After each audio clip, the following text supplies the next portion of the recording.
नमस्कार, आप देख रहे हैं मुद्दा और मैं हूं आपके साथ चंद्रशेखर त्रिशूल। भूपेंद्र पटेल आज दूसरी बार गुजरात के मुख्यमंत्री पद की शपथ लेंगे। शपथ ग्रहण समारोह में प्रधानमंत्री नरेंद्र मोदी, गृह मंत्री अमित शाह और बीजेपी शासित राज्यों के मुख्यमंत्री समेत अन्य दिग्गज नेता मौजूद रहेंगे। गुजरात के मुख्यमंत्री के रूप में भूपेंद्र पटेल का ये लगातार दूसरा कार्यकाल होगा। राज्यपाल आचार्य देवव्रत दोपहर 2 बजे गांधीनगर में नए सचिवालय के पास हेलीपैड ग्राउंड में आयोजित होने वाले समारोह में भूपेंद्र पटेल को राज्य के 18वें मुख्यमंत्री के रूप में शपथ दिलवाई। भूपेंद्र पटेल के साथ कुछ नए मंत्री भी शपथ लेंगे। आपको बता दें कि हाल में संपन्न हुए गुजरात के विधानसभा चुनाव में भाजपा ने 182 में से 156 सीटें जीती हैं। गुजरात के विधानसभा चुनावों में बीजेपी की लगातार ये 7वीं जीत है।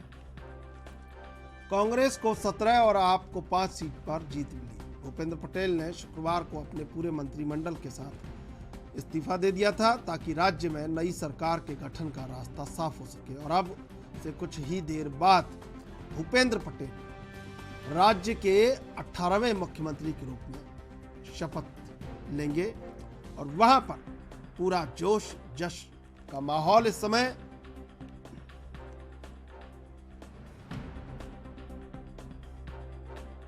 देखिए, 2024 तो भारतीय जनता पार्टी की आज तक की जो जीत हुई है उससे भी आगे रिकॉर्ड बनाकर भारतीय जनता पार्टी जीतने वाली है। गुजरात में जिस तरह पार्टी ने अपना ही रिकॉर्ड तोड़ा है, ऐसे ही 2024 का जो लोकसभा का चुनाव होगा वो भी अपने आप में ऐतिहासिक चुनाव होगा। प्रधानमंत्री नरेंद्र भाई मोदी ने जो विकास की जो लंबी रेखाएं खींची हैं, वह अपनी ही रेखा उनको छोटी करनी है, उससे लंबी रेखा खींच करके, और देश जान रहा है इस चीज़ को। देखिए, अब चारों तरफ देखिए आप, सड़कों का विकास, रेल का विकास, एयर कनेक्टिविटी, गरीबों के लिए तमाम जो योजनाएं चलाई गई। कोरोना जैसे महामारी में जब दुनिया की अर्थव्यवस्थाएं एकदम ध्वस्त जैसी हो गई हैं, ऐसे में भारत जैसे देश की अर्थव्यवस्था को संभालना ही नहीं बल्कि और तेज़ी से यहाँ की अर्थव्यवस्था का जो विकास हो रहा है, तो देश फिर माननीय प्रधानमंत्री जी को समर्थन देगा। और 2024 का मैं फिर दोहरा रहा हूँ कि एक रिकॉर्ड जीत भारतीय जनता पार्टी की नरेंद्र भाई मोदी के नेतृत्व में होगी। खास करके नीतीश कुमार ने ये बोला है कि अगर 2024 में मोदी जी को हराना है तो सबको इकट्ठा होना पड़ेगा ऑपोजिशन को। अब ऐसा है कि एक एक इकट्ठे होते रहे तब भी उनकी संख्या कितनी है, और फिर वो हमेशा ये बात बोलते हैं कि साहब सब इकट्ठा होना है, सब इकट्ठा होना है। इसका मतलब उनमें एकता का भाव ही नहीं है। आखिर ये बात बोलने की जरूरत क्या पड़ती है, क्योंकि सबकी विचारधाराएं अलग अलग हैं, सबकी आपसी लड़ाइयाँ हैं, सबकी अपनी व्यक्तिगत महत्वाकांक्षाएं हैं। उनके लिए देश आगे नहीं है बल्कि कुछ लीडर उनके लिए बहुत ज़रूरी हैं। और नीतीश कुमार ने जिस तरह से बिहार में समझौता किया है, वो तो एक प्रूफ हो चुका है कि इतना बड़ा चारा घोटाला बिहार में हुआ और उनसे समर्थन नीतीश कुमार ने लिया है। तो नीतीश कुमार की इच्छा क्या है, नीतीश कुमार की निजी महत्वाकांक्षा क्या है, वो उसमें साफ साफ दिखाई देती है। खास करके चिदम्बरम ने जिस तरह स्टेटमेंट किया कि गुजरात के हार के बाद कांग्रेस को कहीं आत्ममंथन करना जरूरी है। अब देखिए, आत्ममंथन तो करना ही चाहिए। एक राष्ट्रीय दल और कहाँ से कहाँ पहुँच गया, तो विपक्ष होने के नाते भी हम ये जरूर चाहेंगे कि लोकतंत्र में विपक्ष भी अच्छा होना चाहिए। कांग्रेस की जो हालत हुई है उसके लिए कांग्रेस स्वयं दोषी है।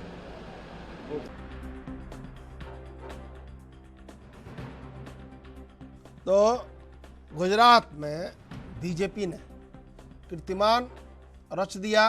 1985 में माधव सिंह सोलंकी ने जो 149 सीटें जीती थी, कहीं कसमसाहट थी। 2017 में भी बीजेपी मिशन 150 की बात कर रही थी, लेकिन 127 पर रह गई थी। लेकिन इस बार जबरदस्त 99 पर रह गई थी और ज़्यादा जब मुख्यमंत्री गुजरात के नरेंद्र मोदी थे तब 127 सीटें ज़्यादा से ज़्यादा बीजेपी जीत पाई थी। और अब जो मिशन 150 है वो संपूर्ण हुआ और 156 यानी कि वहां पर चुनाव में जो रहा कि निर्णायक मोदी, प्रचारक मोदी, ब्रांड मोदी और सब कुछ मोदी और 32 किलोमीटर का लंबा रोड शो और उसके बाद जनता का अपार समर्थन लोकतंत्र में देखने को मिला और 156 का 156 ये आंकड़ा निकलकर गुजरात से कहीं जब बीजेपी के पूरे देश में जिन राज्यों में बीजेपी है वहां तक पहुंचा और जो सूत्र वहां पर लगाया गया, कई विधायकों के 38 विधायकों के टिकट काटे गए, कई मंत्रियों के टिकट काटे गए और बावजूद इसके शायद कुछ कमी रही तो कीर्ति सिंह बाघेला और बाबू सिंह बोखारिया वहां से चुनाव हार गए। तो यह भी मंथन, चुनाव जीतने के बाद भी मंथन जारी है कि कैसे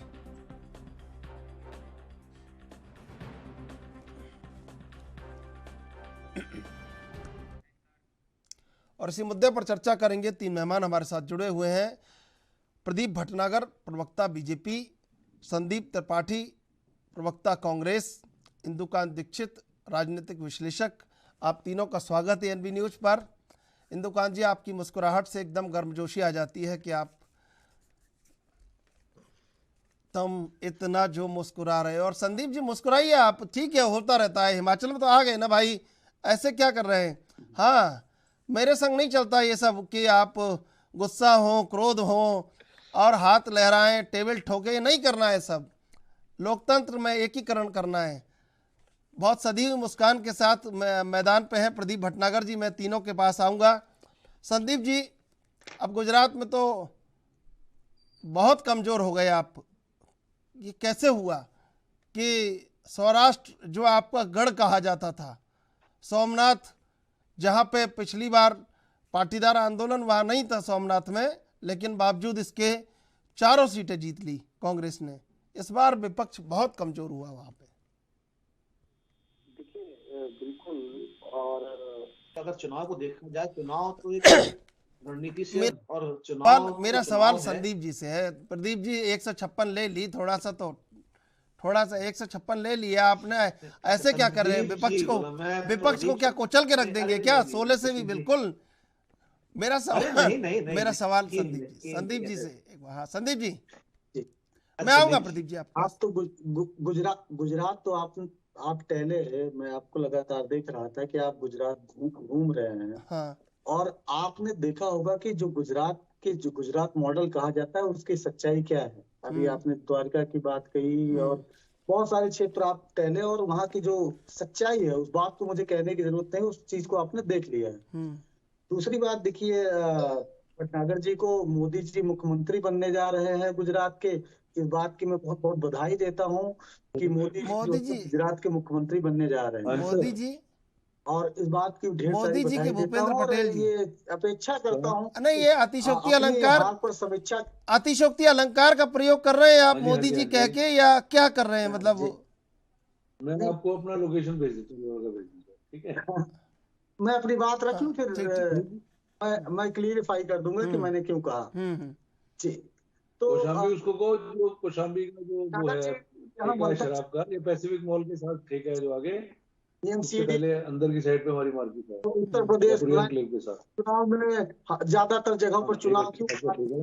अरे भाई, ये आवाज किसकी आ रही है? कौन क्या बेच रहा है? एक बार देख लीजिए ये कहाँ पे क्या। ठीक है, हाँ जी। बहुत सारे चुनाव हारे थे। अब रही बात, मैंने ये कहा कि मोदी जी मुख्यमंत्री बनने जा रहे हैं, लेकिन गुजरात में इनके पास कोई नेता है नहीं। गुजरात छोड़ दीजिए, पूरे देश में कोई नेता नहीं है।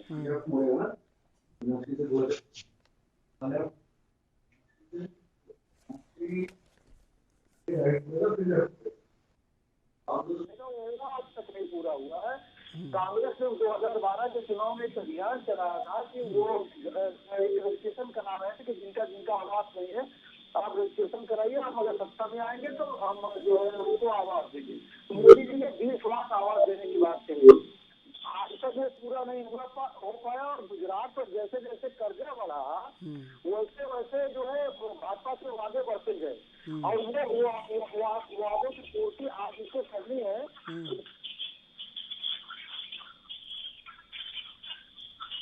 जी ठीक है, कुछ आवाज आ रही है। तो ये भी एक बात और मैं संदीप में डिस्टर्बेंस हो गया था।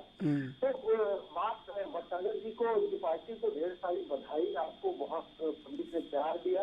और अब आपसे आता है कि 2017 वाला झूठ आप नहीं करेंगे, 2012 वाला नहीं करेंगे। आप भाई कुछ हो गए हैं तो पुराने वादे हैं, जो आपके नए वादे हैं उनको पूरा करिए, जनता की अपेक्षाओं पर खरे उतरिए। रही बात गुजरात में बिल्कुल कमजोर हुई है, उसके लिए कहीं न कहीं आम आदमी पार्टी की जो बार्गेनिंग हुई कि एमसीडी आप ले लो और गुजरात में हम आपको जिता देंगे, ये कहीं न कहीं बहुत बड़ा फैक्टर रहा। ठीक है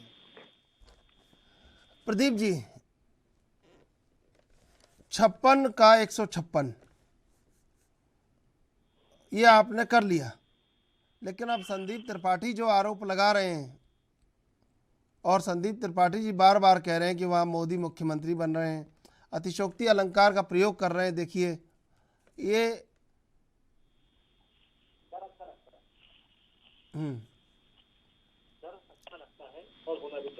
जी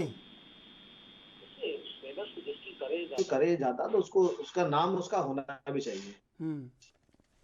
और बधाई दूंगा, अच्छी बात है कि दिल में एक नाम बैठा है और अपने इष्ट देवता जाता अगर ज्यादा अगर माननीय मोदी जी का नाम बैठा है तो अच्छी बात है। पूरी कांग्रेस जप रही है ऊपर से लेकर नीचे तक। इनका शीर्ष नेतृत्व ले लो या गांधी परिवार ले लो, उन पे टारगेट भी मोदी है। कभी मोदी जी को डंडे मार रहे हैं, कभी गाली, कभी कुछ है। अच्छी बात है, डर अच्छा लगता है। तो देखिए अगर ये विकास की जो बात कर रहे थे, देखिए इन्होंने कितने मुद्दे लिए विकास के लिए। जी कांग्रेस का नकली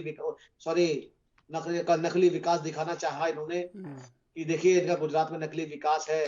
देखिए इन्होंने मोरबी कितना उठाया जोर शोर से, जहाँ पे इनका एक कार्यकर्ता नहीं गया किसी गरीब की मदद करने, किसी कंधा देने के लिए, न कंधा मिलाने के लिए।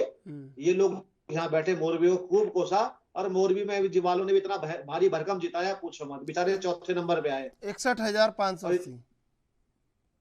जी वही कह रहा हूं मैं। ये चीजें हैं, ये लोगों को थोड़ा सा अपनी राजनीति में सिस्टम को चेंज करना पड़ेगा। आज की जनता आपकी पुरानी बातें नहीं सुनना चाहती, आज आपकी अच्छी बातें सुनना चाहती है, आपका विकास सुनना चाहती है कि आपने अपने प्रदेशों में क्या विकास किया। आज जनता ये सुनना चाहती है। आज जनता ये सुनना चाहती है कि राजस्थान के अंदर इतने सारे डैम बन गए और जहाँ पे अब पानी की कमी नहीं है, वो जनता ये सुनना चाहती है। जनता ये सुनना चाहती है कि अब बलात्कार मुक्त हो चुका है प्रदेश कांग्रेस का। और ये चीजें बोलनी चाहिए आप लोगों को। मगर आप लोग जिन चीजों में बैठे हो और बोलते हो ना, इसीलिए आप धाराशाही नीचे उतरते जा रहे हैं, बिल्कुल डूबते जा रहे हो। आपको थोड़ा सा आज ये वो जनता नहीं है 1947 वाली। आज की जनता है, टीवी देखती है, मोबाइल के माध्यम से एक्टिव रहती है। तो आप उन्हें जिस तरह से गाना गा के सिखाते हैं या बताते ना, इसी कारण आप लोगों का यहाँ खड़ा जो हाशिए पे खड़े ना, ये सबसे बड़ा कारण है। कभी मैंने आज तक त्रिशूल जी, मैं 10 बार कांग्रेस के साथ बैठा हूँ, 100 बार बैठ चुका। आज तक किसी प्रवक्ता ने कांग्रेस के ने ये नहीं बताया कि भैया हमने जो है ये विकास कार्य लाए अपने प्रदेश में, हमने ये उद्यान में काम करा, हमने प्रदेश के विकास के लिए ये करा, हमने चिकित्सा के लिए करा, हमने जनता के लिए करा, महिलाओं के लिए वो करा। कभी आज तक सुना हो तो आप बता दीजिए। कभी सुना आप बता दीजिए, खुद आप प्रत्यक्ष बैठे। अब वो बताने में संदीप जी, हाँ संदीप जी मैं आपसे हम आप एक बार मैं क्रम पूरा कर लेता हूँ। एक बार संदीप जी, एक बार क्रम पूरा कर लेता हूँ, आप बिल्कुल भी नाराज मत होना। एक बार है ना, ठीक है इंदुकांत जी। ये सब हुआ, गुजरात में बीजेपी जीत गई, हिमाचल में कांग्रेस जीत गई। एक मैसेज भी वायरल होता रहा देश में कि भाई बीजेपी की हार दिखाई नहीं जा रही है। उड़ीसा में हार गई है, उत्तर प्रदेश में हार गई है उपचुनाव में। अब चलें, ये जो भी जो रहा आप सब जानते हैं और आप बहुत गहन मंथन करते हैं और बिल्कुल एकदम जैसे अमृत मंथन होता है वैसे आप करते हैं। तो क्या लगता है कि कैसे 156 और कैसे गुजरात में कई लोगों ने ये भी कहा कि भाई जो बीजेपी का जो सबसे बड़ा फायदा आम आदमी पार्टी के कारण हुआ कि वहाँ पे जो बड़ा वोट कटा 13% वोट काट दिया कांग्रेस के वोट में से। क्या लगता है कि लोकतंत्र में लोग निर्णायक होते हैं? क्या वोट कटने से ही सरकारें आती हैं? क्या कहीं ना कहीं तो लोगों का अपना मन कुछ होता होगा? जी नमस्कार चंद्रशेखर जी, संदीप जी को और प्रदीप भटनागर जी को भी हमारा नमस्कार। संदीप जी ने जो कटाक्ष किया प्राइम मिनिस्टर को मुख्यमंत्री बताया गुजरात का, लेकिन मैं एक चीज इन सब से हट के कहना चाहता हूं कि गुजरात मॉडल अच्छा है बुरा है ये डिबेटेबल है, डिबेट हो सकता है। विकास हुआ नहीं हुआ इस पे तो डिबेट हो सकता है और डिबेट करना भी चाहिए, उसमें लोकतंत्र में इससे अच्छा कुछ बात नहीं होती इससे। लेकिन जो वहां की जनता में 50% से अधिक 51-52% लोगों ने जो भाजपा को वोट दिया है, उनके विजडम पे तो सवाल नहीं उठाना चाहिए संदीप जी। अगर उन्होंने विकास अपने चश्मे से देखा, आपका चश्मा नहीं लगाया, तो क्या आप उनको मूर्ख कहेंगे? जिन लोगों ने वोट दिया प्राइम मिनिस्टर की पार्टी को, वो प्राइम मिनिस्टर का चेहरा देख के दिए कि भूपेंद्र पटेल जी को देख कर दिए, कांग्रेस की बुराइयां देख कर दिए, लेकिन वोट दिया तो मैं एक गुजरात के इलेक्शन में देखता रहा हूं लगातार, जो हमें कभी भी कंज्यूम नहीं होता है पत्रकार के नाते। चंद्रशेखर जी 2002 में गोधरा के बाद जो इलेक्शंस हुए, आपको रोकना चाहूंगा, विजय रूपाणी कुछ बोल रहे हैं, एक बार सुनवा देते हैं आपको, एक बार मैं रोकना चाहूंगा। विस्तरण होता है सर, और भी लोग शामिल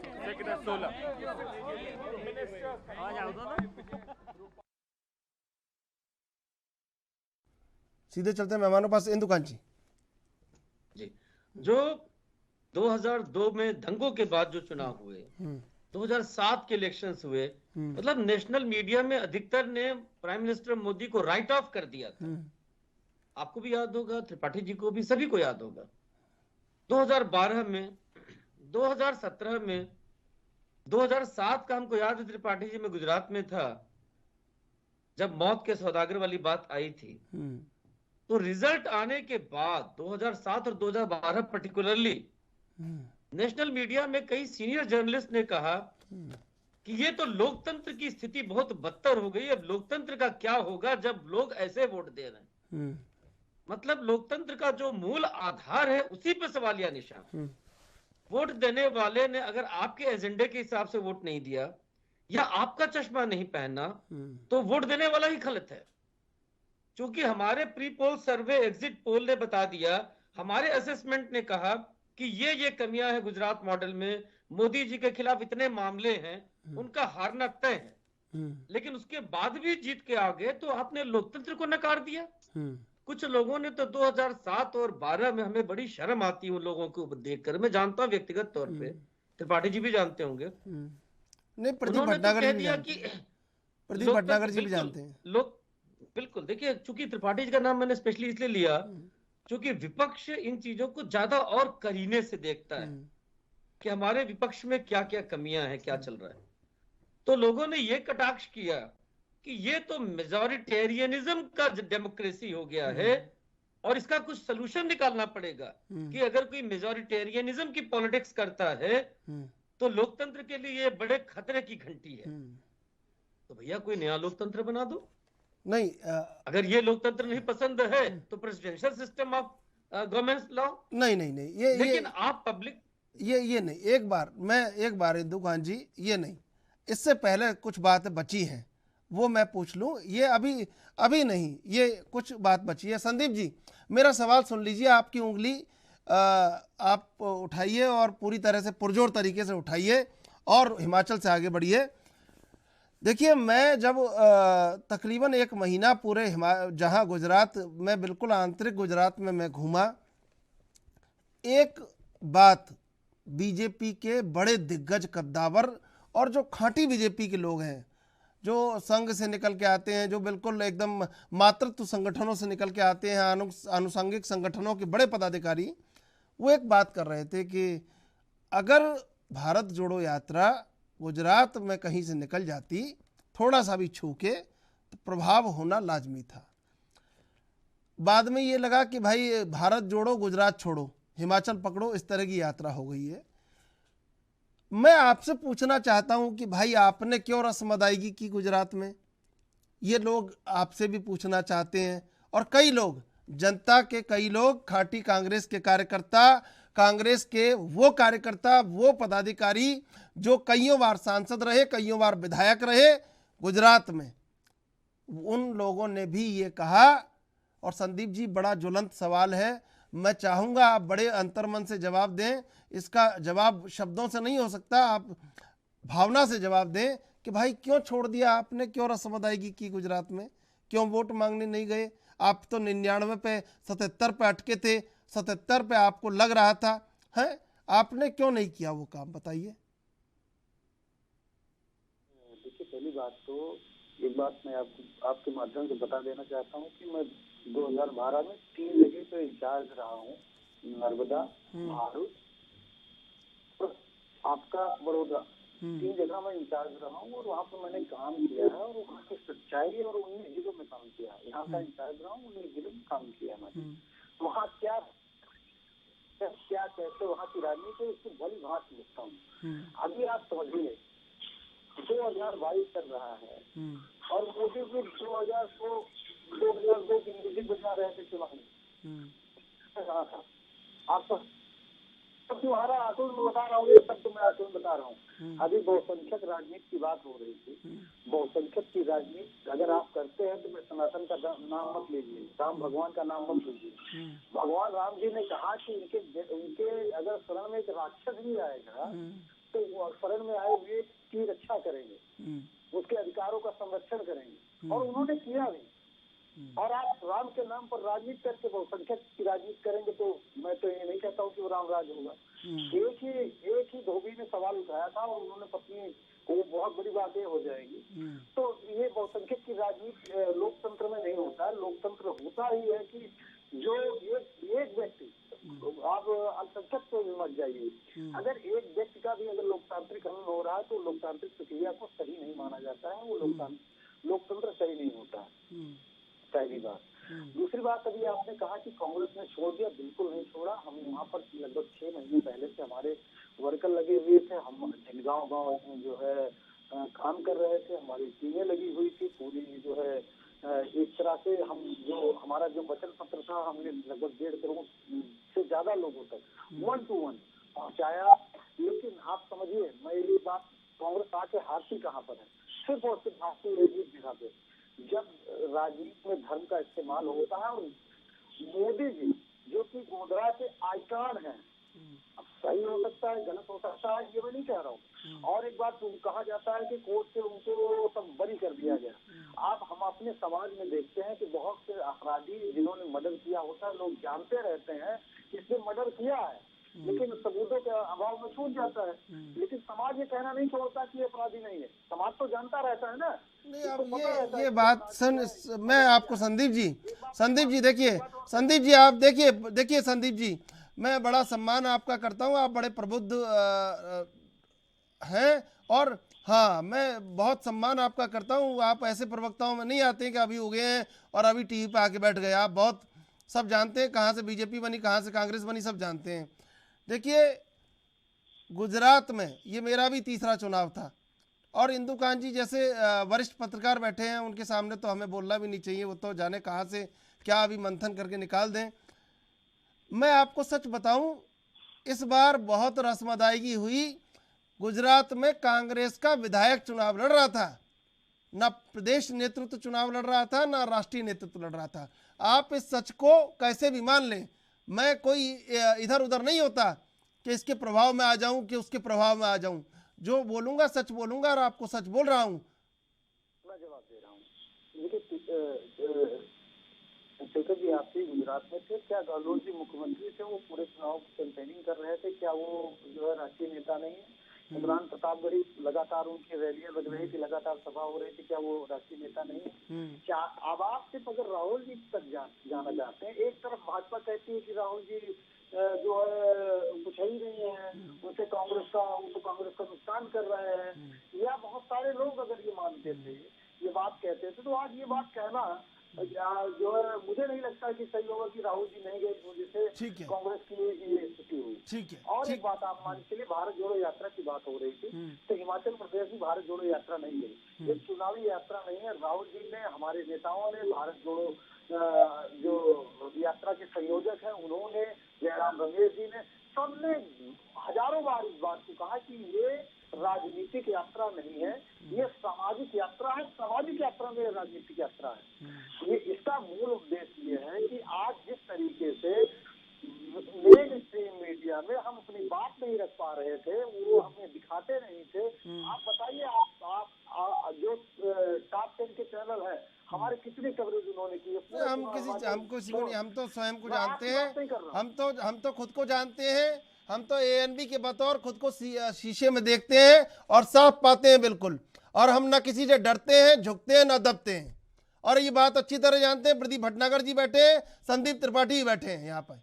मैं इस चीज की बड़ाई आप मान के चलिए, कई चैनलों पर मैं बोल चुका हूँ, आप इसलिए बोल चुका हूँ कि ये बात आती है। आप इंडिविजुअल रहिए ना, जो आप इंडिविजुअल रहिए, जो सच्चाई को रखिए। और प्रदीप जी कुछ कह रहे हैं, प्रदीप जी कुछ कह रहे हैं, आपसे सुन लीजिए। प्रदीप जी कुछ, संदीप जी कुछ कह रहे हैं, सुन लीजिए। ये आज से नहीं चिल्ला रहे, जब से सत्ता गई तब से चिल्ला रहे। इन्होंने तो मीडिया को यहाँ तक कहने लगे थे गोदी मीडिया, गोदी मीडिया। कितना चिल्लाए सारे बैठ के, गोदी मीडिया। तो पहले ये भी कहते हैं कि देश की जो चौथा स्तंभ मीडिया है, आईना दिखाने वाला, और इसे ये भी कहते हैं गोदी मीडिया, गोदी मीडिया। मगर इनको नहीं दिखाया तो गोदी मीडिया हो गया। जब भारतीय जनता पार्टी के कार्यालय में से जब मोदी के नारे हुए और जब फ्लैंकिश करी राहुल जी ने, तो पूरे चैनल ने सबने दिखाया, फिर भी ये कहते हैं गोदी मीडिया, गोदी मीडिया। देखिए इनकी सोच क्या है। नहीं, वो ये आपने जो स्वर्णिम स्क्रिप्टें जो लिखी जाती है ना आपके रैलियों की और जो आपकी यात्राओं की, रोड शो की, वो नहीं लिखी जा रही, उनको ये शिकायत है। मैं आऊँगा आप दोनों के पास आऊँगा, मैं आप दोनों के पास आऊँगा।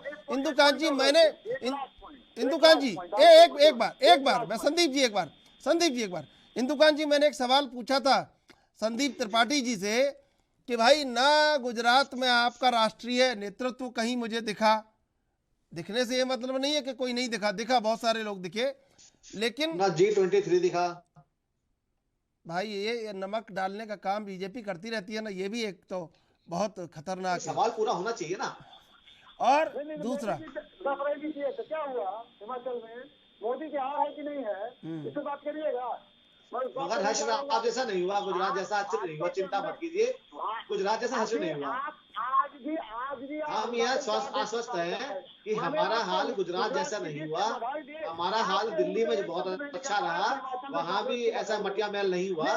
टक्कर कांटे की रही और टक्कर कांटे के प्रत्याशी। ठीक है भाई, ठीक है। अब तो आपको दोनों को एक मिल गया है ना, आप तो खुश रहिए। इंदुकांत जी, ये जो अब मैं पूछ रहा था सवाल की एक रस्मदायगी सी रही, और गुजरात में अगर भारत जोड़ो यात्रा कहीं अंदर एंटर होती, ये कह रहे हैं हिमाचल में नहीं, हिमाचल में भी नहीं गई, हिमाचल तो अब जाएगी, है ना, वहाँ तो मुख्यमंत्री बना दिया है पहले से। और कल राहुल गांधी, प्रियंका गांधी थे शपथ ग्रहण समारोह में, कुछ नहीं बोले, कोई हमला नहीं किया। ये बहुत अच्छी परंपरा, स्वस्थ परंपरा थी, बिल्कुल एकदम। हालांकि था भी वो शपथ ग्रहण समारोह, है ना, चुनाव जीत ही चुके थे, बोलना भी क्या था, बोलने के लिए बचा भी कुछ नहीं था। क्या लगता है आपको कि गुजरात में जिस तेवर में 2017 में कांग्रेस चुनाव लड़ी थी, क्या वही तेवर था इस बार? चंद्रशेखर जी, बिल्कुल आप ठीक कह रहे हैं, और मैं तो इसके एक कदम आगे तक कहना चाहता हूं। त्रिपाठी जी इस बात को मानेंगे शायद कि अगर इनके राष्ट्रीय नेतृत्व ने, देखिए त्रिपाठी जी अपने जवाब में एक बात कही कि आप राहुल पे सवाल उठा रहे, केवल वो नहीं गए, बाकी तो अशोक गहलोत जी थे, तमाम लोग थे, मल्लिकार्जुन खड़गे जी सब जगह जा ही रहे थे, वो अध्यक्ष हैं पार्टी के, नवनियुक्त, नाउ इलेक्टेड। देखिए आप ही कहते हैं मोदी जी की क्या जरूरत होगी गुजरात में, मोदी जी की जरूरत क्या होगी हिमाचल में। त्रिपाठी जी, आप अपने ही तर्क की कसौटी पर अगर देखेंगे तो गुजरात नहीं, देश के किसी भी इलेक्शन से अभी इस समय मोदी जी को माइनस कर दीजिए, भाजपा भी शायद सिफर पे आ जाएगी। तो ये होता है राष्ट्रीय नेतृत्व का महत्व। और आप मानते नहीं है क्या कि राहुल गांधी में वो अट्रैक्शन है? राहुल गांधी और सोनिया गांधी में इतना बड़ा अट्रैक्शन है, आपके राष्ट्रीय नेता हैं, पूरे देश में पार्टी को फिर से उद्धार करने के लिए, उसको रिकंस्ट्रक्ट करने के लिए, रिस्ट्रक्चर करने के लिए घूम रहे हैं, और जहां पे चुनाव है, जहां मैदान है, जंग है, वहां से बच रहे हैं। ये बात किसी को नहीं पचती है। और जो चंद्रशेखर जी ने सवाल उठाया, मेरे तमाम कांग्रेस के नेताओं से बात हुई इस दौरान। त्रिपाठी जी भी अगर अपने दिल में हाथ रख के कहेंगे तो मानेंगे इस बात को कि अगर वो हिमाचल जाते हैं त्रिपाठी जी, तो लैंडस्लाइड विक्ट्री आपकी होती और भाजपा कहीं 10 सीट के आसपास शायद आती। मैं ये पहले दिन से स्टैंड पे हूं। और इसी तरह गुजरात में जो आप 17 पे आ गए ना, कम से कम 30-35 तो आते, आपसे ही सीख लेते राहुल जी। आप वालों के पास कुछ बेस नहीं था, कोई नेटवर्क नहीं था, हवा ऐसी बना दी कि आपके 12% 13% वोट खा लिया उन्होंने। अरे भाई इंदु कांत जी, मैं आपको रोक रहा हूँ, सच में ऐसा किसी से पूछो वहां पे आम आदमी बोले सरकार बना रहे हैं, आप समझ लीजिए 117 आ रहे हैं, 118 आ रहे हैं। इतना गजब का विश्वास, आत्मविश्वास एक बार को लगने लगा कि भाई एकदम ऐसे बोलते हैं कि सरकार आ रही है तो बड़ा गजब की बात है। और इंदु कांत जी ये हो रहा था जी। और एक बात और जोड़ दूं, 2 बातें। एक कि एमसीडी का इलेक्शन आप इस तरह नहीं जीतती अगर वो ये माहौल बनाने में सफल नहीं होते। और मेरा अपना मानना है कि वो भाजपा फिर से जीत जाती, चाहे थिन मेजॉरिटी से। नहीं जीतती तो टक्कर बराबर की 1-2 सीट ऊपर नीचे होता। लेकिन जो वो बहुमत में आए एमसीडी में, सिर्फ माहौल बना के आए हैं और पूरा तन मन धन से लग कर लड़ करके आए हैं। और कांग्रेस को देखिए, एमसीडी में कोई नेता नहीं नजर आ रहा था जो वोट अट्रैक्ट करता हो। आपने मतलब आप सोचिए कि उनका प्रतापगढ़ी जी का, इमरान प्रतापगढ़ी जी का नाम ले लिया। कहां राहुल गांधी, कहां सोनिया जी, और कहां इमरान प्रतापगढ़ी का नाम लेते हैं आप। अशोक गहलोत, जिनसे कि आपका रैंक कर फाइल ही रूठ गया है जब से उन्होंने केंद्रीय नेतृत्व को धता बताया है राजस्थान में। उनका कितने दिन का भविष्य यही नहीं तय है। कांग्रेस के कार्यकर्ता में आपस में एकमत इस मामले को लेकर के कि कब सचिन पायलट को सत्ता दी जाएगी। और एक अंतिम बात त्रिपाठी जी, आपने कहा भगवान राम का नाम मत लीजिए। वो तो एक ही आदमी अगर आता था उनसे विपरीत विचारधारा का शरण में आ गया तो उसका रक्षा करते थे। कांग्रेस ने आजादी के बाद अल्पसंख्यक का मतलब सिर्फ मुसलमान बताया वोट के लिए। ये मैं बहुत सोच समझ के बात कह रहा हूं। आपको सिख नहीं नजर आते हैं अल्पसंख्यक में, ईसाई नजर नहीं आते हैं, ज्यूज नजर नहीं आते हैं, जैन और बौद्ध नजर नहीं आते हैं। जब अफगानिस्तान में आतंकवादियों ने कब्जा किया तो वहां से गुरु ग्रंथ साहब को अपने सर पर लेकर मंत्री लोग आए, वो नजर नहीं आया कांग्रेस को। जब किसी मुस्लिम मौलवी को उठा के सर पे लेके आएंगे तभी देश की रक्षा होगी। डॉक्टर मनमोहन सिंह ने तो खुलेआम कह दिया कि अल्पसंख्यकों का पहला अधिकार है, और सीधा एकदम इशारा था खुलेआम कि मुस्लिमों का, चाहे उन्होंने शब्दों में नहीं कहा। उनको आरक्षण देने तक की बात आ गई धर्म के आधार पर। संदीप जी, ये जवाब क्या मतलब है? ये जवाब आप दे दीजिए। और एक बात और जोड़ रहा हूं मैं कि उज्जैन में खुद राहुल गांधी बोले कि हे राम कहिए, जय श्री राम, जय सिया राम कहिए, ये उन्होंने भी बोला। अब आप कहिए। जी, पहली बात तो अभी आपने इंदु कांत जी ने कहा कि जो है सिखों को ध्यान नहीं दिया, जैनों का ध्यान नहीं दिया। आप ये बताइए, सिख का एक राज्य है, भाजपा आज वहां तक पनप नहीं पाई। अगर हमने कुछ किया नहीं होता तो हम अभी सत्ता में नहीं होते, अभी ज्यादा नहीं 1 साल पहले।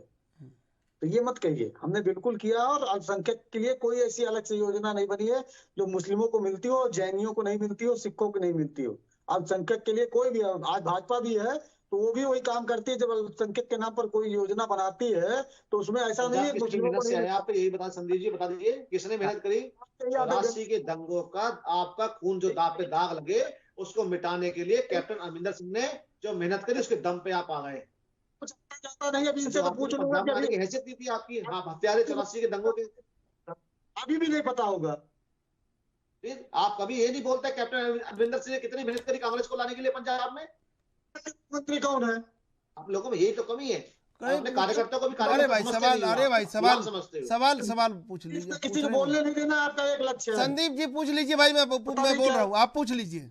वो नहीं बता पाएंगे। नहीं आप नहीं, पूछिए हिंदू ना, कांग्रेस की बात का अरे एक आप भी पूछ जवाब नहीं लीजिए दे पाएंगे। प्रदीप जी, आप सवाल जो जितने पूछ रहे हिंदू कांग्रेस जवाब सवाल करें उसका प्रदीप एक जी, सीधा जवाब नहीं दे पाएंगे। एक सीधा जवाब दे दे प्रदीप जी, तो मैं आज इन्हें गुरु मान लूंगा। सीधा जवाब एक दे दे। नहीं नहीं कोई यहाँ घुमा गुरु फिराएंगे, पूर्णिमा गोल नहीं गोल है, घुमाएंगे, लेकिन एक सीधा जवाब नहीं देंगे। लेकिन आप पूछ लीजिए। एक दिन के भी भाजपा के प्रवक्ता हैं, हाँ तो मेरे एक सवाल का जवाब दे दे। पूछिए कि तो। आज गुजरात के मुख्यमंत्री कौन है और कौन सी विधानसभा चुनाव लड़े थे? कौन गुजरात के चैलेंज है मेरा। क्या मुख्यमंत्री कौन है और कौन सी विधानसभा चुनाव लड़े थे? जवाब दे दे। अभी अच्छा भाई दे देख ले दीजिए, कैसे भाग रहे हैं। भाई दे दीजिए ना। जवाब दीजिए। नहीं मुझे नहीं पता, आप बता दीजिए, मुझे नहीं पता।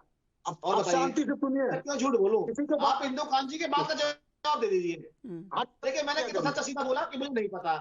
चलिए अब हिंदू कांजी के बारे में सवाल का जवाब दे भूपेंद्र दिया। पटेल है, घाटलोड़िया से लड़े थे, आप बताइए। चलिए नहीं कोई बात नहीं, छोड़िए ना, ये सवाल से भागना चाहते हैं हिंदू कांजी और के, और इसलिए घाटलोड़िया बोला। से आनंदीबेन पटेल भी चुनाव लड़ी थी और उन्हीं ने वो सीट उनको दी थी। जी अब मैं बोल लूं। हाँ। सुन जी, अब ये इनका सिर्फ एक उद्देश्य रहता है कि कांग्रेस के किसी भी प्रवक्ता को, नेता को बोलने नहीं देंगे। इनका एक लक्ष्य रहता है, अरे भाई अपनी बात आप रखिए, मैं अपनी बात रखूंगा। अब दर्शक समझदार है, वो समझेंगे कौन सही बोल रहा है, कौन गलत बोल रहा है। अब आप वही आवाज ही दबा समस्या तो देंगे। यही है कि आप कभी सवालों का जवाब देते ही नहीं। हाँ जी अभी बात हो रही थी समस्या तो यह है ना, आप कभी सीधे सवालों का जवाब देते नहीं। अरे भाई ले लीजिए प्रदीप जी आप भी। हाँ आप उन्होंने पूछा कि आपने आप अल्पसंख्यक का क्या जो चाहते आपने हैं, आप क्या नारा दिया चाहते हैं, था, आप क्या आप उसका चाहते हैं? जवाब दीजिए। कांग्रेस क्या बांग्लादेश चले जाए? बोल लीजिए तो मैं आप क्या बोलूं। चाहते हैं फिर? ना भेजेंगे जी, बिल्कुल भेजेंगे, मैं भेजेंगे, जरूरत हाँ। वही है इनकी। ठीक है बताइए, बोलिए संदीप जी। मैं बोलिए। बोलूं? हाँ जी जी अभी बात हो रही थी मोदी जी की और लोकतंत्र की, और ये हो रहा था शीर्ष नेतृत्व की बात। देखिए अगर कोई भी विधायक अपने ही विधायकी के क्षेत्र में अगर जो है प्रधानी का चुनाव लड़ने चले जाएगा, तो जाहिर सी बात है जो प्रधान के, सरपंच के और उम्मीदवार होंगे उससे नहीं लड़। और वो जब जाते हैं मुख्यमंत्री बनकर चुनाव लड़ने, वो ये कहते हैं कि किसी को मत देखिए, भूपेंद्र पटेल को मत देखिए, किसी विधायक को मत देखिए, आप मुझे देखिए।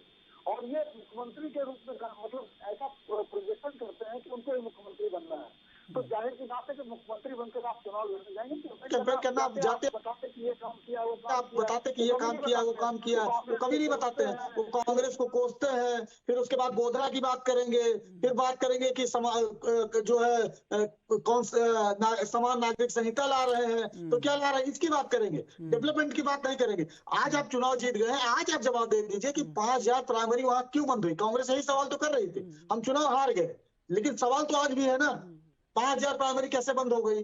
वहां पर हॉस्पिटल प्राइवेट कैसे हो गए? वहां पर पुलिस भी आज प्राइवेट क्यों रखी जाती है? ये सवाल तो आज भी है ना, सवाल तो नहीं खत्म 27 साल हो पहले गए। बनाया क्या था आपने वहाँ पे, ये तो बता दो। सरकार और देखिए मोदी 27 जी साल पहले कितने कौन सी कुतुब मीनार बना दी थी वहाँ पे, ये तो बता दो। सरकार बना रही थी भाई 32 अब साल से, मुख्यमंत्री का नाम याद 32 करो साल पहले। सरकार बनाई। जी मुख्यमंत्री का क्या नाम दिया? याद। दंगे दिए ना इन्होंने अहमदाबाद गांधीनगर के, दिया क्या तो इन्होंने? ठीक है, मुख्यमंत्री का नाम पता कर लीजिए भाई। इन्होंने दिया क्या? देश को दंगे दिए, गरीबी दी, किसान को किसान बनाया, दलित को दलित बनाया, इन्होंने दिया क्या? गांधी गांधी गांधी गांधी गांधी गांधी ठीक है। गांधी गांधी गांधी अब गांधी ठीक है। गांधी गांधी गांधी गांधी गांधी गांधी गांधी गांधी गांधी गांधी गांधी गांधी गांधी। अरे भाई इसे गांधी कैसे गांधी बात का गाना कर को रहे बोलो, हो? प्रदीप जी, दूसरा नाम ही नहीं होता। गांधी प्रदीप जी आप गांधी भी, गांधी गांधी प्रदीप जी आप भी कभी कभी तो स्टेडियम तो गांधी, हॉस्पिटल तो गांधी, रोड तो गांधी, और क्या चाहिए? हैं? और क्या चाहिए आपको?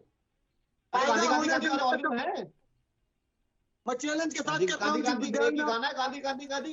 अच्छा वो अरे आप नेता बनो ना। अच्छा वो आप अर्श से अरे अर्श भाई सुनिए तो, आप ही तो मोदी बने। अरे कमाल करते हैं जमीनी आप, सुनिए कार्यकर्ता से तो। ऊपर उठ के आए ना। अरे भाई मतलब गांधी गांधी गांधी गांधी की माला सुनिए, जपते रहेंगे, सुनिए। गांधी गांधी गांधी अरे गांधी भाई गांधी गांधी प्रदीप गांधी जी आप गांधी। भी, इंदुकान जी एक अरे तो वो गांधी- स्टेडियम, दूसरा काम ही नहीं किसी पे। इंदुकान जी एक तो वो गांधी जी को स्टेडियम, श्रद्धांजलि अर्पित करते हैं, आप गांधी जी को गाली देते हैं। स्टेडियम बदलने का नाम मैनिफेस्टो में उसमें था कांग्रेस के। बिल्कुल बदल देंगे, नहीं, बिल्कुल नामो निशान बदल देंगे, गांधी गांधी गांधी गांधी गांधी बदल देंगे। आपको प्रेम चिंता मत नहीं है। कीजिए, अरे जो देश के शहीद हैं और जिन्होंने कुर्बानी दी उनके नाम आएंगे। हाँ, जैसे आज अमित शाह है। जिस दिन ये गांधी गांधी गांधी गांधी सिस्टम खत्म कर दोगे ना, उस दिन देश आपको प्यार करने लगेगा। ठीक है, अब ठीक है भाई, ठीक है। गांधी सुनिए परिवार ने, इंदुकान जी, कांग्रेस पार्टी ने देखिए। हिंदुओं को सदैव नीचा दिखाया है। प्रदीप जी इंदुकांत जी और इस देखिए, हद तक नीचे दिखाया है इंदुकांत जी, हिंदुओं को कि आज ये वोट के लिए तरस रहे हैं। तभी इंदुकांत तो जी राधे देखिए, राधे बोलते हैं, बड़ा श्री बड़ा राम बोलते हैं, ठीक है, तभी तो उज्जैन जाते हैं, काशी जाते हैं। अब प्रियंका जी डुबकी लगाते हैं गंगा जी में, मगर पाप धुलेंगे नहीं। हाँ, गांधी गांधी गांधी गांधी राम राम बोलना शुरू कर दो, पाप धुल जाएंगे। मारा था भाई, भारत जोड़ो यात्रा लेके चले, भारत को छिदहीन करने वाले लोगों, देश के गद्दारों, आप लोग जो है आज देश जोड़ने में चले। 370 का समर्थन करते हैं, सीएए का समर्थन करते हैं, देश जोड़ो यात्रा लेके चले आप। शर्म नहीं आती? देश में फूट डाल दी, देश में एक जाति को आपने प्रोत्साहन दिया, धर्म को प्रोत्साहन दिया।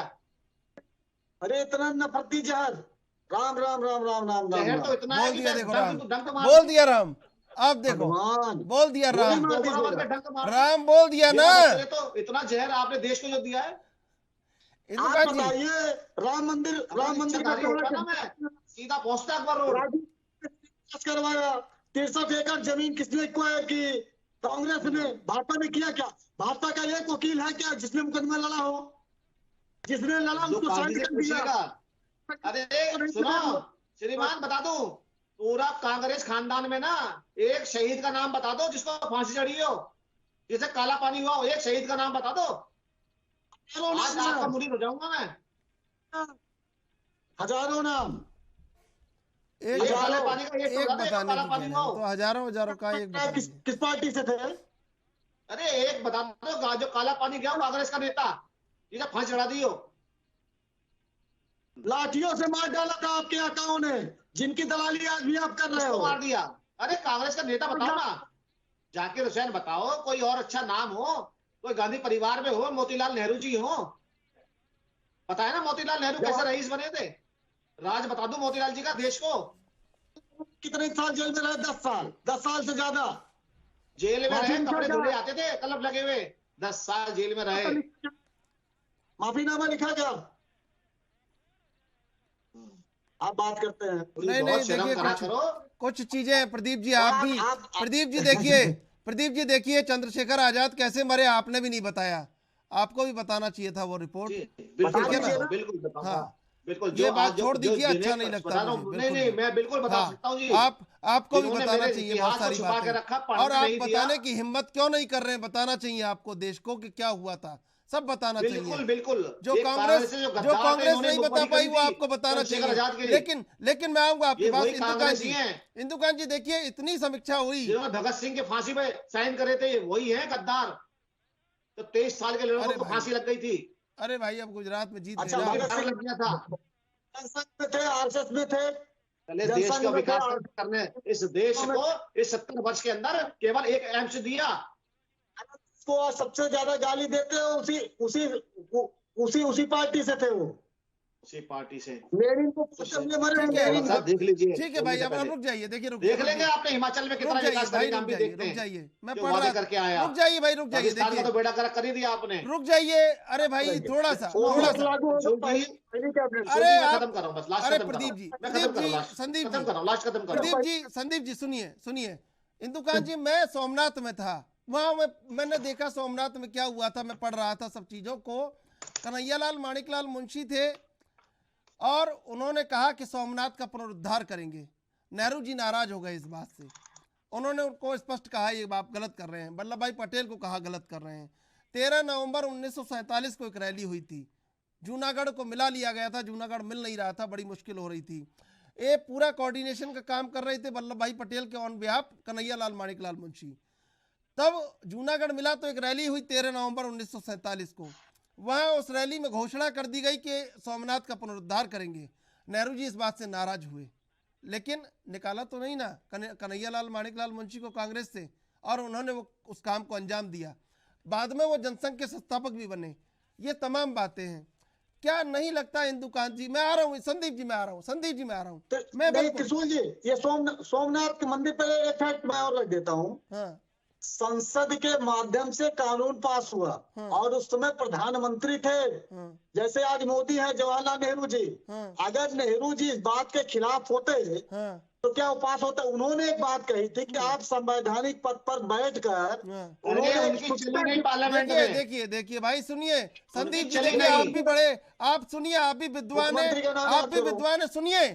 उन्होंने चिट्ठी लिखी राष्ट्रपति को जाने के लिए कि आप वहां बिल्कुल, कार्यक्रम। वो मैंने चिट्ठी पढ़ी है, मैं यही कह रहा हूँ। तो चिट्ठी लिखी मैं उन्होंने अपनी पूरी बात कि रखूं। आपको उस कार्यक्रम में नहीं जाना चाहिए। बिल्कुल बिल्कुल, उन्होंने लिखा। और किस लिए लिखा? हाँ। उन्होंने इसलिए लिखा कि उस समय देश बंटवारे की समस्या से जूझ रहा था। हाँ। हम हमारा नया नया देश आजाद हुआ था। हाँ। हमारे यहाँ दंगे हुए थे, कितने लोगों की लाशें बिक गई थी। और अगर एक राष्ट्रपति होकर हाँ। आप किसी भी धार्मिक कार्यक्रम में धर्म के नाम पर जाएं, तो देश पर क्या प्रभाव राष्ट्रपति पड़ेगा? गए ना। इस बात के लिए उन्होंने मना किया था। राष्ट्रपति तो गए, वो भी राष्ट्रपति तो और गए सुन लीजिए, गए तो उन्होंने क्या कहा? उन्होंने अपना सजेशन दिया था ना। हाँ। उन्होंने अपनी राय रखी थी। हाँ। थोपा नहीं था। देखिए इंडिविजुअली उनको अपना राय रखने का अधिकार है या नहीं? अब सुनिए, आप सुनिए एक बार, संदीप जी सुन लीजिए, बड़ा मन कर सुनिए। इंदुकांत जी, अब मैं आ रहा हूं प्रदीप जी। इंदुकांत जी, अगर बातों को स्पष्ट रखा जाता दोनों पक्ष, सभी पक्षों को लेकर, नहीं हो सकता था कि कांग्रेस उस संक्रमण काल में नहीं आती जिसमें पहुंच गई, अगर सभी बातों को स्पष्ट तौर पर रखा जाता। देखिए चंद्रशेखर जी, अभी जो संदीप जी बातें कह रहे थे, बहुत सारी उसी में चीजें साफ हैं। देखिए, देश की आजादी के समय पहले तो आजादी में बंटवारा हुआ क्यों? स्वयं गांधी जी ने कहा था कि मेरे जीते जी ये नहीं होने पाएगा, लेकिन हुआ। और उसका ऐतिहासिक पक्ष ये है कि मौलाना अबुल कलाम आजाद उसके सख्त खिलाफ थे, मुस्लिम होकर के भी इतने राष्ट्रवादी थे। और एक मीटिंग में जहां एक बहुत सीनियर जर्नलिस्ट मिस्टर जिलानी थे, उनका लिखित संस्मरण है त्रिपाठी की और भटनागर साहब, तो कलकत्ता की मीटिंग थी। उस कलकत्ता की मीटिंग से एकदम गुस्सा हुए, तमतमाए हुए निकले मौलाना आजाद। हमारे एक मित्र है बहुत सीनियर पद्मश्री जर्नलिस्ट, किताब लिख रहे हैं, उसका प्रसंग में पढ़ रहा था उनके यहाँ, वो छप के आने वाली है, कि उन्होंने निकला अब तो देश नहीं बच सकता है, अब तो देश नहीं, ऐसे चिल्लाते हुए निकले वो, चीखते हुए मीटिंग से कलकत्ता में। तो पत्रकार ने पूछा उनसे कि भाई क्या हो गया? अब तो गांधी भी मान गए कि देश का बंटवारा होगा। तो एक तो ये परिस्थितियां, उसके बाद जब आजादी के बाद जो बड़ी बड़ी चीजें होती हैं कि देश के नवनिर्माण की आधारशिला रखी जाती है, आप वहां पे मान लिए कि ये यहाँ खुश हो जाएंगे, नाखुश हो जाएंगे, दंगे हो जाएंगे, इसलिए रोक दो, राष्ट्रपति नहीं जाएंगे। आप 1992 में देखिए, आप एक्ट लेकर के आ गए कि अब अयोध्या के बाद कुछ नहीं होगा। अरे हद हो गई। सलमान रश्दी जो है 50-60 साल बाद लंदन से आते हिमाचल में अपनी प्रॉपर्टी सुप्रीम कोर्ट में लड़कर ले लेते हैं। आप बताइए त्रिपाठी जी, आपने काशी विश्वनाथ के ध्वस्त अवशेषों को काशी विश्वनाथ मंदिर के बगल में नहीं देखा है बनारस में? किस हक से आपने ये कानून पास कर दिया माहौल देख करके देश में कि अब अयोध्या के बाद काशी विश्वनाथ मथुरा कोई पूछेगा नहीं? अगर हमारी भावना वहां पे है कि हमारे मंदिर के अवशेषों को तोड़कर मस्जिद तामील की गई है, तो हम कोर्ट में भी नहीं जा सकते हैं। आप तो मेरा फंडामेंटल राइट खत्म कर दिए। और एक भाजपा बड़ी अच्छी बात करती त्रिपाठी जी, इसका क्या जवाब बताइएगा कि अगर कांग्रेस में वाकई ये कन्विक्शन है कि 370 हटाना गलत था, तो अपने अगले घोषणा पत्र में 2024 के आप लिखिए कि अगर हम सत्ता में आएंगे तो देश में फिर से जम्मू कश्मीर में 370 लगाएंगे। अगर ये कन्विक्शन है तो लिख के देखिए। तो इस ढंग की बातें स्पष्ट होनी चाहिए और मनस्थिति साफ हो। ये केवल अल्पसंख्यक की राजनीति के नाम पर तुष्टीकरण की राजनीति देश में नहीं होनी चाहिए त्रिपाठी जी, ये खुलेआम हुई है। और सोमनाथ के लोगों ने समझा भाई, सोमनाथ के लोगों ने समझा, कन्हैयालाल माणिकलाल मुंशी ने ये काम किया है, कांग्रेस जीतती रही सौराष्ट्र में। और क्या चाहिए बताइए आप? आपकी ईमानदारी को परिणाम मिलता रहा। चंद्रशेखर जी, आज गुजरात में क्या हो रहा है? लोगों ने लगा कि भाई ये तो मोदी को दंगे के नाम पे ट्रेन जली, उसकी जांच नहीं करा रहे हैं, उस पर कोई कार्रवाई नहीं करना चाहते हैं, ये मोदी को जानबूझकर जबरन जेल भेजना चाहते हैं। ये जनता में गुजरात के बैठ गया, तो वो आज तक उनके साथ खड़े हैं और धीरे धीरे करके देश की जनता भी खड़ी हो गई। इसके लिए भी कांग्रेस जिम्मेदार है त्रिपाठी जी। जी जवाब दे देता हूँ। हाँ। बहुत बढ़िया। प्रदीप जी ये बताइए, उसमें 59 लोग जले थे और वहां की विधायक थी, जहां तक मुझे याद है, मधु कोटवानी। मधु कोटवानी को 14 साल गीता कोटवानी जी गीता गीता कोडवानी, ये गोदा की बात कर रहे हैं भाई साहब? गोदा की बात कर रहे हैं। धैर्य से सुनिएगा, नहीं नहीं, मैं गोदा की आप बात कर रहे हैं। गोदा हाँ सुनेंगे।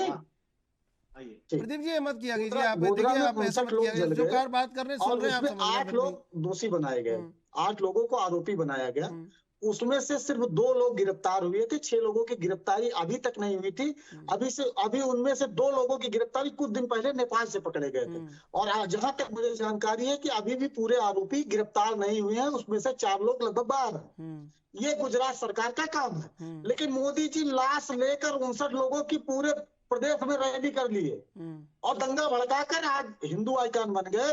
और गीता कोडवानी, मुझे मधु कोडवानी याद है, आप कह रहे हैं गीता कोडवानी, तो आपकी बात, वो 14 वर्ष जेल में रहती। मौज मारे, हमारे यहाँ कहावत है, मौज मारे गाजी मियां और धक्का सहे मुजावर। ये भाजपा की सच्चाई है।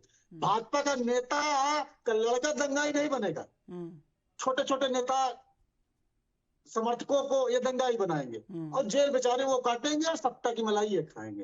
पहली बात। अब आ जाते हैं, अभी ऐतिहासिक बातें हो रही थी, आजादी के पहले भी हम चले गए थे। हम सिर्फ एक सवाल पूछना चाहते हैं, आप प्रबुद्ध व्यक्ति हैं, आप वरिष्ठ पत्रकार हैं, देश आजादी के पहले कितनी रियासत में बटा हुआ था? एक सवाल का जवाब दे दीजिए ईमानदारी से, फिर मैं अपनी बात रखता हूँ। जवाहरलाल नेहरू किस रियासत से बात करने गए थे? एक बता दीजिए। कुछ को आप वही जवाहरलाल नेहरू ने जब लाहौर तक जीत लिया था तो आकाशवाणी भागे थे चीज फायर के लिए। और गोरधा की बात कर रहे हो ना? नहीं नहीं, इसका वार्ता मुझे पता होता है श्रीमान, मैं आपको बता देता हूँ। गोरधा का बताता हूँ आपको, मैं जवाब ले लीजिए, गोरधा का बता देता हूँ। आजादी के पहले सरकार से सो रहे थे ट्रेन में, जो कांग्रेस के पूर्व सांसदों ने कई 100 लीटर तेल डलवा के जलवा दिया था और जो बाहर निकला उसे कटवा दिया था। नहीं, रियासत तो ठीक है, पहले बटा हुआ था भाई, रियासतों में बटा हुआ था। चलिए, बटा हुआ था रियासतों में, कितनी रियासतों में बटा हुआ था, यही आप पूछ रहे हैं? जी, यही सवाल मैं पूछ रहा हूँ। चलिए आप बता दीजिए कितनी रियासत। इंदुकान जी से जी जवाब दे दीजिए, फिर मैं अपनी बात रखता हूं। उसमें भी कई मत है, लेकिन 562 मोटे मोटी माना जाता है। जिन लोगों पे जवाब नहीं होते वो सवाल ही करते हैं। जिन लोगों पे जवाब नहीं होते ना, वो सवाल ही करते हैं, जो जवाब नहीं दे पाते। ये बहुत बड़ी कमी है, जो बहुत बड़े अपने आप को बुद्धिजीवी मानते हैं बैठ के, मगर बेचारे बोल नहीं पाते हैं। गोरधा की कांड की तो बात करी। देखिए भाई, मैं आपको बताऊं, जिसने कार से को भगवाया, जलवाया, उसका नाम कौन लेगा? सुनिए, वो जितनी रियासत थी उसका जितना शासन होना चाहिए था करा कांग्रेस ने। लेकिन सुनो इंदुकान जी, त्रिशूल जी, आप मुझे ये बताओ, 1947 से पहले क्या जिन्ना इस देश का नागरिक नहीं था? अरे सुन लिया करिए भाई, वो इस देश का नेता नहीं था। अगर जिन्ना को प्रधानमंत्री बना देते तो क्या जाता इस गांधी खानदान का? गांधी गांधी गांधी गांधी गांधी गांधी इनका तुष्टीकरण समझ लीजिए, बच्चा था तुष्टीकरण।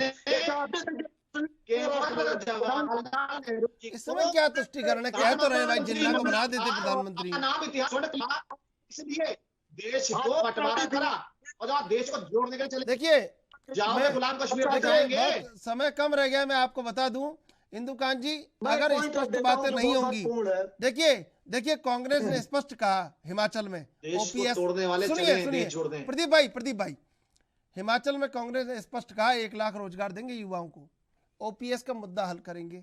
लोगों ने वोट किया, कांग्रेस ने सरकार बना ली। आप राजस्थान में एक बेचारे किसान को नहीं दिया मुआवजा, 2 लाख छत्तीसगढ़ में मुंह देख रहे हैं अभी भी। क्या देंगे वहां पे? ओपीएस कर देंगे, ओपीएस को बंद करने वाले तो कहना पड़ेगा ना, स्पष्ट तो कहना पड़ेगा ना।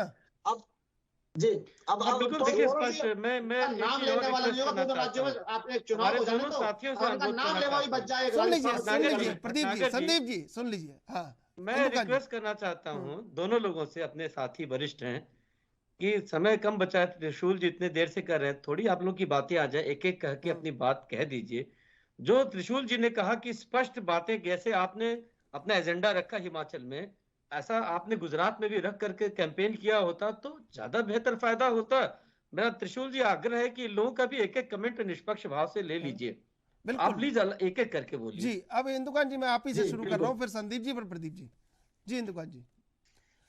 क्या देखिए मेरा ये मानना क्या है वर्तमान में स्पष्ट बातें करना आवश्यक नहीं है? लोग समझदार है, 21वीं शताब्दी है, हर व्यक्ति समझता है आप क्या कह रहे हैं, आपकी बातें कितनी आर्टिफिशियल हैं, कितनी आपकी बातें रेडीमेड है और कितनी ओरिजिनल है, समझता है भाई आदमी। सच कहिए ना सब। सिर्फ एक छोटी सी बात कहूंगा, समय आपके पास कम है। त्रिपाठी जी, जम्मू कश्मीर में मैं 5 वर्ष स्वयं काम किया, वहीं रहा पोस्टेड। लोग ये मानते थे, खासतौर से जो हिंदू और लद्दाख के लोग, बौद्ध लोग, कि 370 लगा करके उन लोगों के साथ नाइंसाफी हुई है जिनके लिए आपने लगाया। तो आप पाक साफ बात करिए, किसी की तुष्टीकरण की बात न करिए। आगे पीछे समाज, देश आपको रिकॉग्निशन जरूर देगा। जी बिल्कुल जी। संदीप आपके जी, 3 सवाल थे, अब एक का मैंने जवाब दे दिया, 2 का मैं दे देता हूँ। आपने ही कहा कि 562 रियासत में यह देश बटा हुआ था, तो ये बताइए 562 रियासत में बटे ये देश को कांग्रेस ने इकट्ठा करके भारत बनाया या भारत को तोड़ा? सरदार और वल्लभ भाई अंग्रेजी पटेल, ने कांग्रेस नहीं, सरदार वल्लभ भाई पटेल। अरे मैं आ रहा हूँ प्रदीप जी, आ तरीका रहा है हूँ। त्रिशूल जी? ठीक है, जोड़ दिया, फिर जोड़ दिया जी। और कांग्रेस ने इस देश को बनाया और अंग्रेजों ने 3 ऑप्शन रखे थे सारे रियासतों के पास। आप भारत में रहना चाहते हैं भारत में रहिए, आप स्वतंत्र रहना चाहते हैं स्वतंत्र रहिए, पाकिस्तान में जाना चाहते हैं कांग्रेस ने प्रदीप जी, पाकिस्तान पाकिस्तान प्रदीप दिया। जी, प्रदीप जी, अरे चुप करो यार। और एक तीसरा सवाल आपने कहा 370 आज भी समाप्त नहीं है। अमित शाह का बयान है राज्यसभा में, उन्होंने कहा कि धारा 370 के सभी खंड समाप्त किए जाते हैं सिवाय खंड 1 के। अगर सिवाय खंड 1 है तो 370 आज भी है। 21 संशोधन कांग्रेस ने किए थे, 22वां संशोधन था। 370 आज भी है, खत्म नहीं हुई है। अब आप ये कह रहे हैं तुष्टीकरण की बात। अगर ये पसमानदा सम्मेलन रामपुर में करती है भाजपा, तो वो पसमानदा सम्मेलन है, मुस्लिम सम्मेलन नहीं है, वो तुष्टीकरण नहीं है। अगर जो है योगी जी ये कहते हैं कि एक हाथ में कुरान रहेगी, एक हाथ में लैपटॉप रहेगा, ये तुष्टीकरण नहीं है। वो संस्कृत पाठशाला के लिए नहीं कहते हैं, वो अनुदान देते हैं मदरसा के लिए, संस्कृत पाठशाला के लिए नहीं देते हैं। एक पाठशाला, एक विश्वविद्यालय बताते हैं, संस्कृत पाठशाला विद्यालय उत्तर प्रदेश में उन्होंने खोला। अब आप यही काम अगर कांग्रेस करती है तो तुष्टीकरण है। ये दोहरा चरित्र नहीं चलना चाहिए, ओरिजिनल एनालिसिस होना चाहिए। ठीक है प्रदीप जी। यही तो विचारों की विडंबना है। ये तीसरी आंख तानी कौन सी इनके पास, किससे देखते हैं। ये आंख सीधी कर ले तो बहुत अच्छा दिखाई देगा, देश सुनहरा और ग्रीन दिखाई देगा, हरा भरा दिखाई देगा। देखिए मैं तो यही आज लास्ट में जाते मैं कहूंगा, 2 राज्यों की सरकार आज बन रही है और शपथ ग्रहण समारोह है। प्रभु सुदबुद्धि दे दोनों सरकारों को, जनता के विकास के लिए काम करे, जो वादे करे उन्हें पूरा करे, जिससे कि देश की जनता गुमराह ना हो और सरकार पे विश्वास करे। बिल्कुल, मैं तो यही आपके माध्यम से निवेदन बिल्कुल। प्रदीप भटनागर जी, संदीप त्रिपाठी जी, इंदुका दीक्षित जी, आप तीनों का धन्यवाद डिबेट में जुड़ने के लिए। दरअसल लोकतंत्र में ये बहुत लोगों की समझ विकसित हुई है कि राजनीतिक दलों से वो बहुत स्पष्ट बात सुनना चाहते हैं, स्पष्ट एजेंडा चाहते हैं, और शायद अगर ये हुआ तो एक स्वस्थ लोकतंत्र का निर्माण होगा। और राजनीतिक दलों को ये हिम्मत करनी होगी कि वो अच्छी बात कहें, सच्ची बात कहें और उस पर डटे रहें। बहरहाल देश विदेश की ताज़ा तरीन खबरों के लिए आप देखते रहिए एएनबी।